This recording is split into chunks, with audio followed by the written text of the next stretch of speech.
வணக்கம் நண்பர்களே. இன்றைக்கி நம்ம வீடியோவில் முட்டை பொடி செய்வது எப்படி, வாங்க வீடியோக்குள்ளே போகலாம். கடாய் வச்சு எண்ணெய் ஊற்றி கடுகு போட்டு வெங்காயம், பச்சை மிளகா, கருவேப்பிலை உருவி வச்சுக்கிறேன். எல்லாத்தையும் போட்டு நல்லா வதக்கிட்டு நல்லா வதங்கட்டும். கொஞ்சம் உப்பு கல் போட்டு வதக்கினீங்கன்னா நல்லா வதங்கிடும். தேவையான உப்பு போட்டு வதக்கிட்டு வெங்காயத்திலே வதக்கிட்டுருங்க.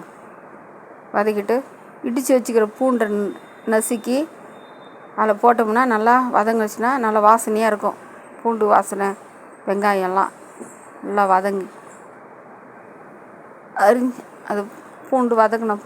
போட்டுட்டு முட்டை அரிஞ்சு வச்சுக்கிறேன். வேக வச்சு அந்த முட்டையை வேக வச்சு அரிஞ்சு கட் பண்ணி வச்சுக்கிறேன்.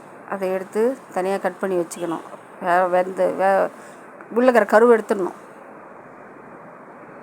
கருவை எடுத்துகிட்டு வேக வச்ச முட்டையை கட் பண்ணி வச்சுட்டு 1 டீஸ்பூன் மஞ்சத்தூள், 1 டீஸ்பூன் மிளகாத்தூள், ஒரு டீஸ்பூன் கரம் மசாலா போட்டு நல்லா பச்சை வாசனை பொறுமையாக வதக்கிட்டு முட்டையை எடுத்து கொட்டி நல்லா வதக்கி மேலே மிளகுத்தூள் போட்டு நல்லா கிளறி விட்டு இறக்குனா நல்லா முட்டை பொடி மாஸ் ரெடி.